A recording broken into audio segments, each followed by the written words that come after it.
Marcus Johnson had always believed in creating memories that his kids would cherish forever.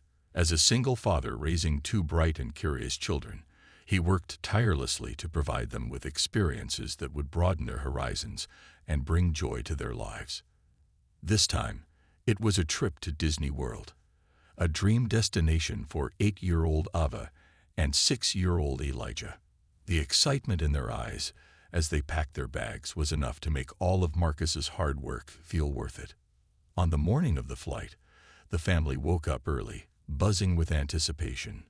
Ava wore her favorite Mickey Mouse shirt, while Elijah clutched his small toy airplane, pretending he was already flying. Marcus smiled at their enthusiasm, feeling grateful for moments like these. He dressed comfortably but neatly, wanting to set a good example for his kids about presenting oneself well, even when traveling economy class. Little did he know that this simple choice would later become the target of cruel remarks. At the airport, the trio navigated through security checks and crowded terminals with ease.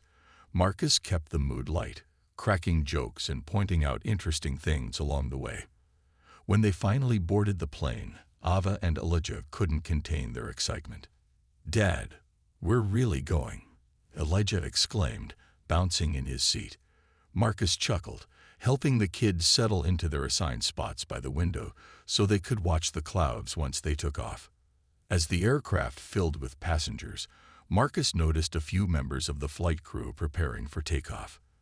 They moved efficiently, ensuring everything was in order before departure.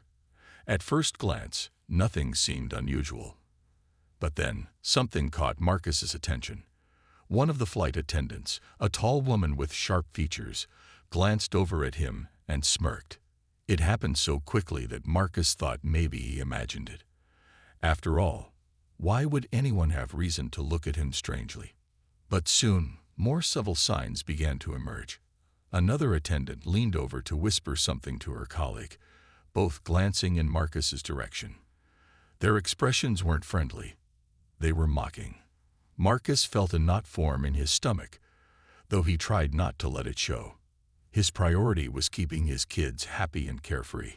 If anything, he told himself, he must be misinterpreting their behavior. Maybe they were just having a private joke unrelated to him. The initial stages of the flight proceeded normally. Safety instructions were given, and the plane taxied down the runway. As they ascended into the sky, Eva pressed her face against the window, marveling at the view below. Elijah mimicked the sound of jet engines with his mouth, making his sister giggle. For a brief moment, Marcus allowed himself to relax, enjoying the innocence of his children's wonder. However, the uneasy feeling lingered in the back of his mind. Something about those fleeting looks and whispered exchanges made him uncomfortable. He hoped it was just his imagination playing tricks on him. What he didn't realize yet was that this discomfort was only the beginning of an ordeal that would test his patience, dignity, and resolve. The journey ahead promised magic and adventure, but also challenges that no parent should ever have to face. As the plane reached its cruising altitude, the cabin crew began their routine service. Passengers started unbuckling their seatbelts, stretching their legs, or flipping through in-flight magazines. Marcus, too, leaned back slightly in his seat, trying to relax after the initial chaos of boarding and takeoff. Ava was busy drawing pictures on the blank pages of her travel journal, while Elijah played quietly with his toy airplane, zooming it around the armrests like a runway. The first sign that something was truly wrong came during beverage service. A flight attendant approached their row, holding a tray of drinks. Marcus smiled politely as she stopped near them, expecting the usual courteous exchange. Instead, what followed left him stunned. The attendant looked at Marcus, then glanced down at his casual yet tidy outfit and smirked. "Oh, I see we got our own VIP passenger here today," she said loudly enough for nearby passengers to hear. Her tone dripped with sarcasm, and her lips curled into an exaggerated grin. Marcus froze, unsure if he'd heard correctly. Before he could respond, another flight attendant standing behind her giggled, chiming in with a snide comment. "Guess some people think flying economy means they're still first class." Their voices carried across the aisle, drawing curious glances from other travelers. Some looked away awkwardly, pretending not to notice, while others openly stared, unsure how to react. Ava and Elijah turned to their dad, puzzled by the sudden tension. "Daddy, why are they laughing?" Ava asked innocently, her pencil pausing mid-stroke on her paper. Marcus forced a smile, brushing off her question with a soft, "It's nothing, sweetheart, just grown-up stuff." But inside, he felt a mix of anger and humiliation bubbling up. He had done nothing to provoke such behavior. Why were they targeting him? Was it because of how he dressed? Or was it something deeper, something rooted in prejudice? The mocking didn't stop there. When Marcus politely asked for extra snacks for the kids, explaining that long flights made them hungry, one of the attendants rolled her eyes dramatically. "Some people just don't know how to fly economy," she muttered under her breath, loud enough for him to hear. Her words stung, but Marcus bit his tongue, refusing to give them the satisfaction of seeing him rattled. He reminded himself that his priority was protecting his children from this toxic energy. Still, each sarcastic remark chipped away at his patience. Elijah tugged at his sleeve, whispering, "Why is she being mean, Dad?" Marcus hesitated, searching for the right words to shield his son's innocence. "Sometimes people say things they shouldn't," he replied gently. "But remember, it's not about us. It's about them." Though his voice remained calm, his hands gripped the armrest tightly beneath the surface. By now, several passengers had overheard the exchanges and shifted uncomfortably in their seats. One older woman sitting across the aisle shot Marcus a sympathetic glance, shaking her head disapprovingly at the flight attendants. Another man leaned closer to his companion, muttering, "That's not okay." Yet no one intervened directly, leaving Marcus to endure the ordeal alone. Despite the mounting frustration, Marcus refused to let the negativity overshadow the trip for his kids. He distracted Ava and Elijah with games and stories, doing his best to keep their spirits high. But every time a crew member passed by with a sneer or a whispered jab, the weight of the situation pressed harder on his shoulders. What should have been a joyful journey was turning into a lesson in resilience, one he never expected to teach his children midair. By the time the plane began its descent, Marcus's emotions were a tangled mess of anger, embarrassment, and disbelief. The mocking comments from the flight crew had continued sporadically throughout the journey, each one chipping away at his patience. But what hurt the most wasn't how they treated him. It was the confusion and sadness in his children's eyes every time they witnessed the disrespect. Ava had stopped drawing, her colorful markers abandoned on the tray table. Elijah clutched his toy airplane tightly, as if it could shield him from the tension filling the air. As the seatbelt sign lit up and passengers prepared for landing, Marcus made a decision. He couldn't let this go unanswered. For his kids' sake, he needed to stand up, not just for himself, but also for the principle that no one deserved to be humiliated, especially in front of their family. Taking a deep breath, he waited until the plane touched down and taxied to the gate before making his move. Once the seatbelt light switched off, Marcus unbuckled himself and knelt beside his children. "Stay here for a moment," he said softly, giving them both a reassuring smile. "I'll be right back." With that, he stepped into the aisle, heading toward the front of the plane where the head flight attendant was busy organizing paperwork. His heart pounded in his chest, but his expression remained calm and composed. "Excuse me," Marcus began, addressing the leave attendant directly. She looked up, startled by his presence. "I need to speak with you about something that happened during this flight." Her eyebrows furrowed slightly, unsure of what to expect. In measured tones, Marcus recounted the incidents, the sarcastic remarks, the eye rolls, the dismissive attitudes, all while maintaining a respectful demeanor. He didn't raise his voice or resort to accusations. Instead, he simply stated the facts, emphasizing how the behavior affected not only him, but also his children. To his disappointment, the response was far from satisfactory. The lead attendant crossed her arms defensively, tilting her head as though she hadn't heard him correctly. "Sir, maybe you misunderstood," she replied coolly. "Our team is trained to provide excellent service. Perhaps there was some miscommunication." Her tone implied doubt, as if suggesting Marcus had imagined the entire ordeal. Marcus clenched his fists briefly beneath his folded arms, resisting the urge to argue further. He realized then that expecting accountability in this moment might be futile. These individuals weren't ready to admit fault. They were too focused on protecting themselves. Instead of pressing the issue further, Marcus nodded curtly and turned away, already formulating his next steps.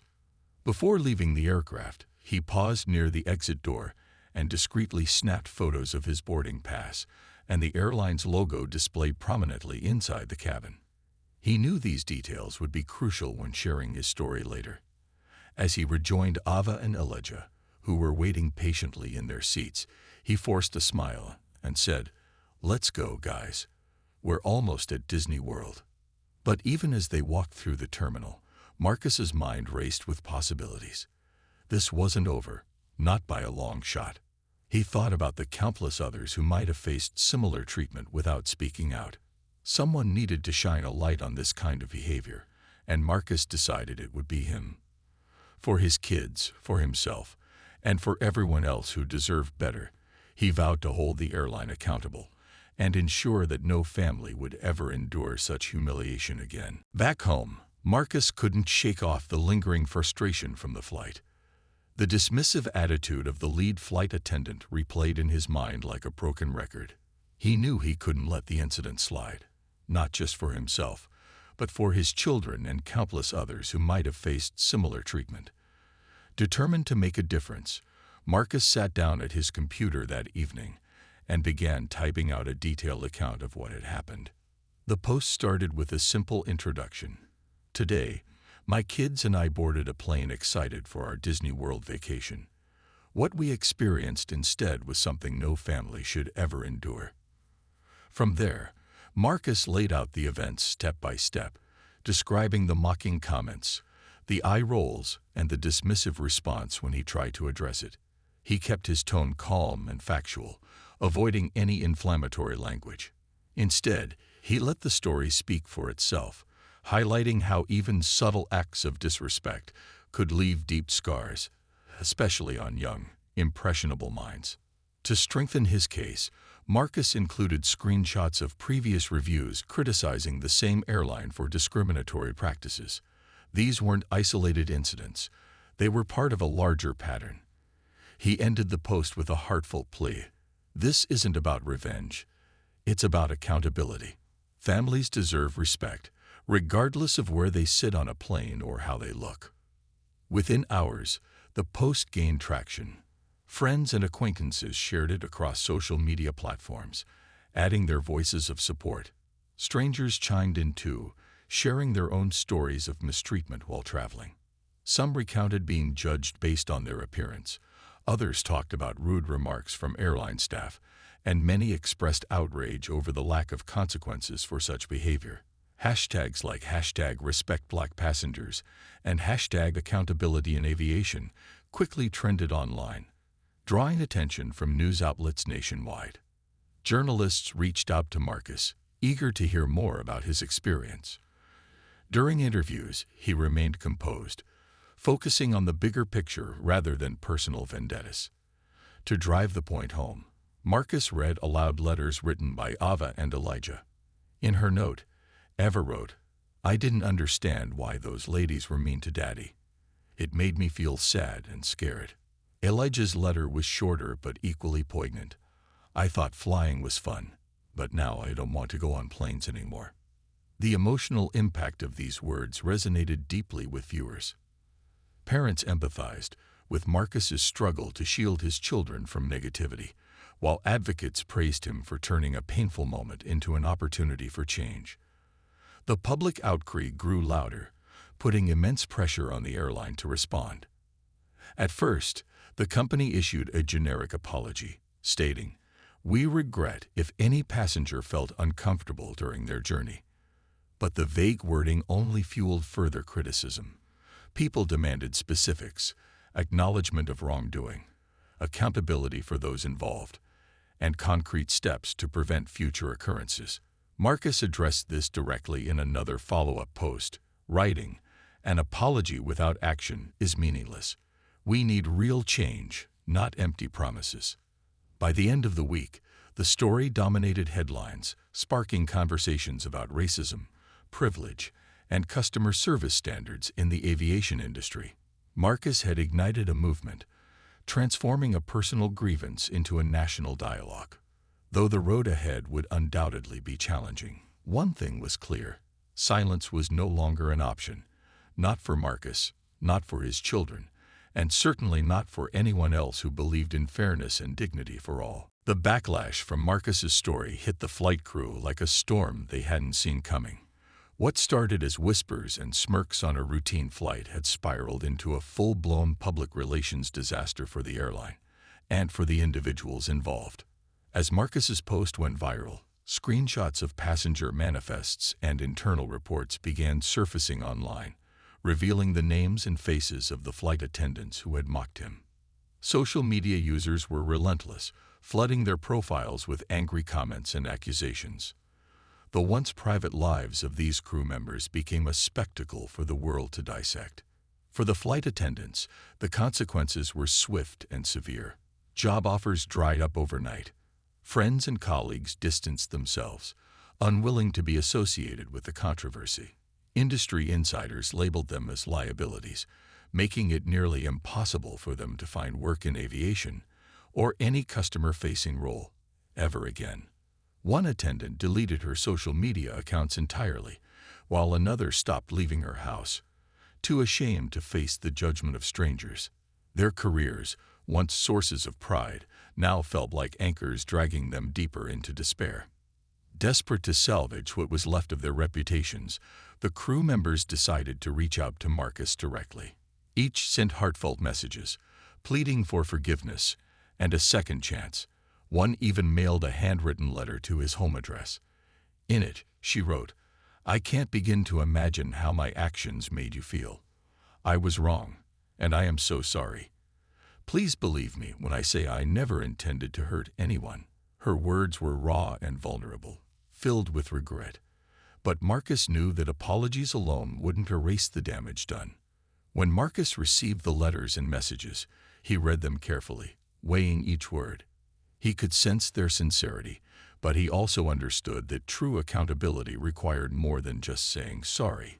It meant taking responsibility for their actions and committing to meaningful change. After much thought, Marcus decided to respond, not to absolve them completely, but to open the door for dialogue. "Your apology is a start," he wrote back, "but words without action mean nothing. If you're serious about making amends, prove it through your efforts to educate yourself and others." Meanwhile, the airline scrambled to contain the fallout. Executives held emergency meetings, drafting press releases and brainstorming ways to restore trust with passengers. They offered Marcus a formal apology, along with compensation for the incident. But Marcus declined the financial offer, explaining that his goal wasn't personal gain, it was systemic reform. "Money won't fix this," he told them during a phone call. "What will make a difference is ensuring no family has to go through what we did." As days turned into weeks, the flight attendants grew increasingly desperate. One of them reached out to advocacy groups, asking how she could contribute to initiatives promoting inclusivity in aviation. Another volunteered at community events, focused on racial equity, hoping to demonstrate her commitment to change. While their gestures were small, they signaled a willingness to grow, a crucial step toward redemption.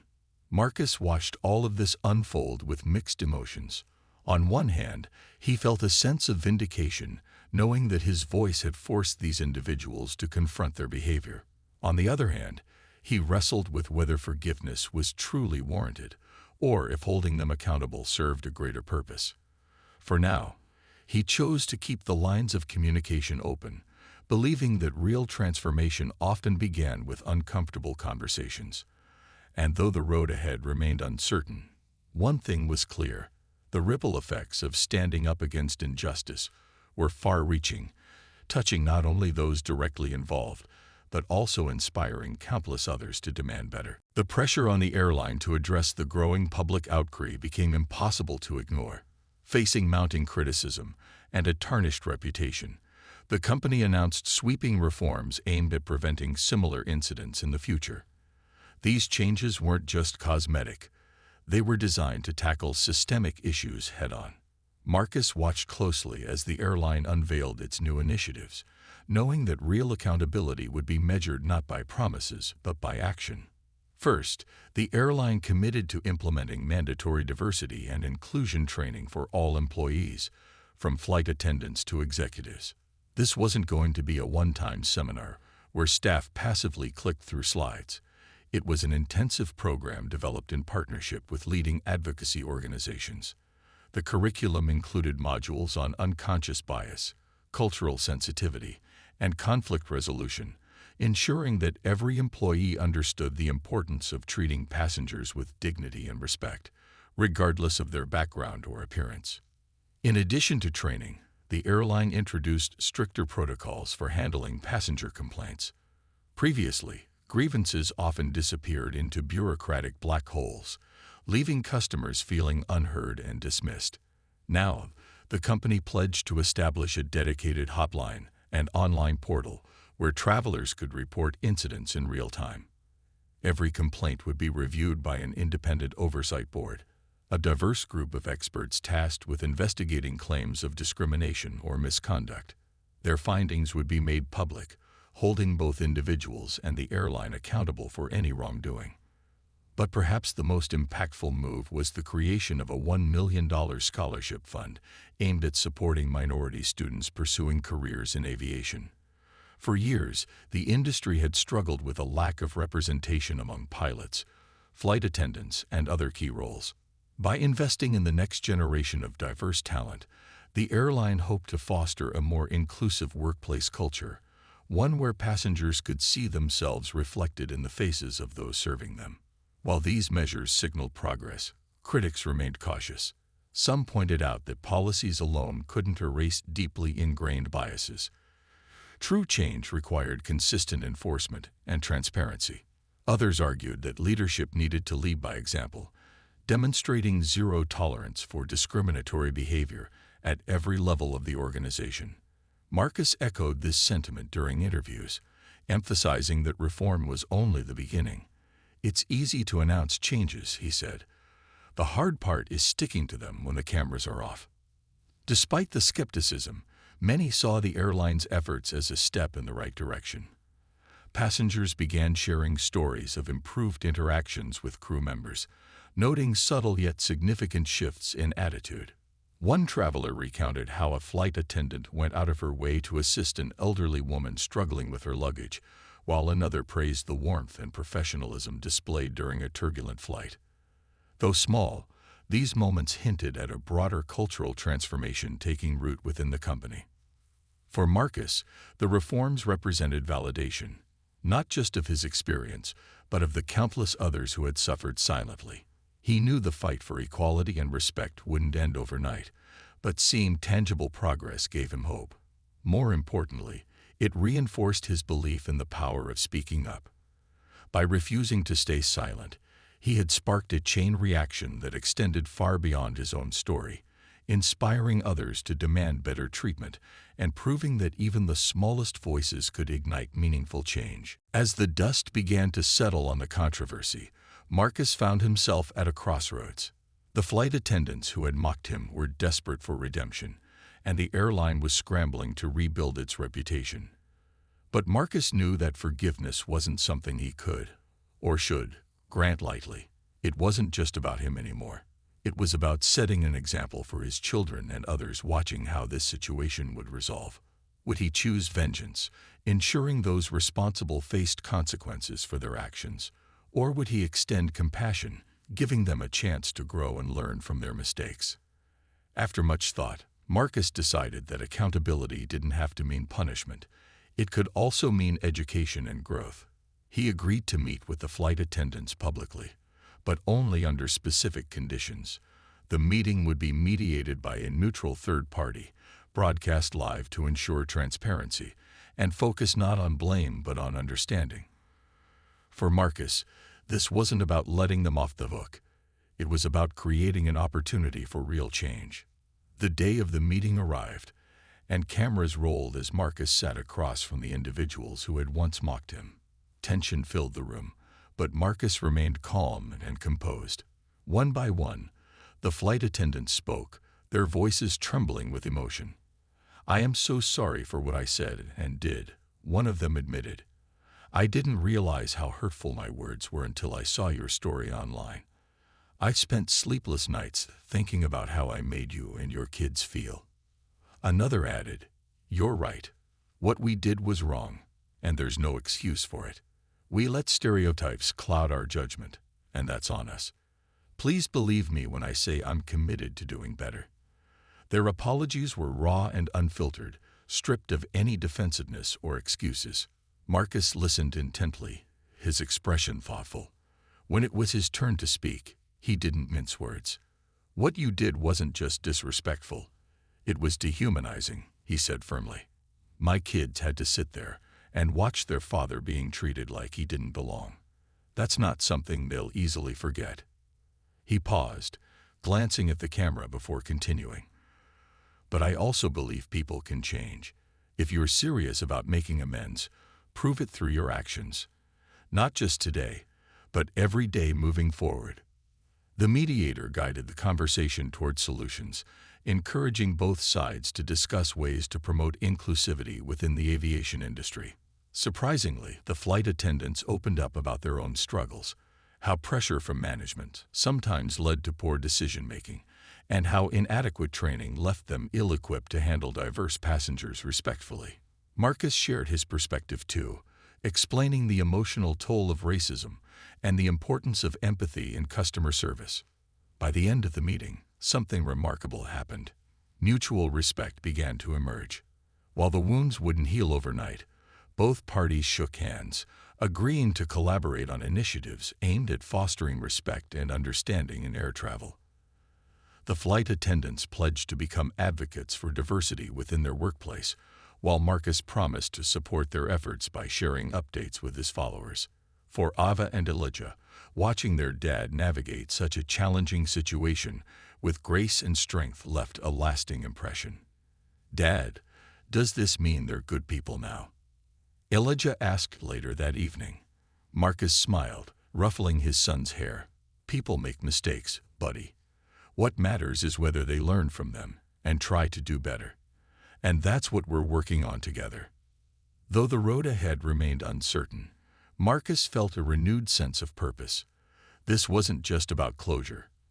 It was about building bridges and proving that even in moments of conflict, humanity could shine through. Months after the incident, Marcus's life had transformed in ways he never imagined. What began as a humiliating experience on a routine flight had evolved into a powerful movement for change. His courage to speak out inspired countless others to share their stories of discrimination and demand accountability from industries long resistant to reform. For Marcus, this newfound role as an advocate wasn't something he sought, but it was one he embraced wholeheartedly. He partnered with advocacy groups to launch campaigns aimed at educating travelers about their rights and encouraging airlines to adopt zero-tolerance policies for discriminatory behavior. Marcus traveled across the country, speaking at conferences, schools, and community events. His talks were filled with humor, wisdom, and raw honesty, making him relatable to audiences of all ages. He often brought Ava and Elijah along, letting them share how the incident impacted them. "We learned that standing up for yourself isn't just about being brave," Ava told a crowd during one event. "It's about helping other people feel brave too." Meanwhile, the formerly disgraced flight attendants worked tirelessly to rebuild their lives and reputations. They joined forces with Marcus to co-author a guidebook for aviation professionals titled "Respect Takes Flight: Building Inclusive Air Travel for All." The book combined personal anecdotes, practical advice, and industry insights, serving as both a cautionary tale and a roadmap for fostering respect in customer service. It became a bestseller, praised by critics and readers alike for its authenticity and actionable steps. The airline, too, saw positive changes as a result of the reforms. Passengers reported improved interactions with staff, noting a noticeable shift in attitudes. Social media reviews highlighted acts of kindness from crew members, while internal surveys showed higher employee morale. Though challenges remained, the company's commitment to transparency earned back some trust from wary travelers. For Marcus, the most rewarding outcome was watching his children grow into confident, compassionate individuals. Ava started a school project called Kindness Crew, where students wrote letters to strangers thanking them for small acts of kindness. Elijah, now less afraid of flying, proudly carried his toy airplane everywhere, saying, "One day, I'm gonna be a pilot who makes everyone feel welcome." Their resilience reminded Marcus that even painful experiences could yield beautiful lessons. Looking back, Marcus realized the ordeal had taught him something profound. True strength lies not in holding on to anger, but in using it to create positive change. By choosing empathy over vengeance, he turned a moment of humiliation into a legacy of hope. And though scars remained, they served as reminders of how far he, and so many others, had come. As Marcus stood on stage at a national summit on diversity in transportation, he ended his speech with a simple yet powerful message. Change begins when we decide to listen, not just to each other, but to our own hearts. Together, we can build a world where everyone feels seen, valued, and respected. The audience erupted in applause, but Marcus's smile said it all. This journey had been tough, but every step was worth it, for his family, for himself, and for the countless lives touched along the way.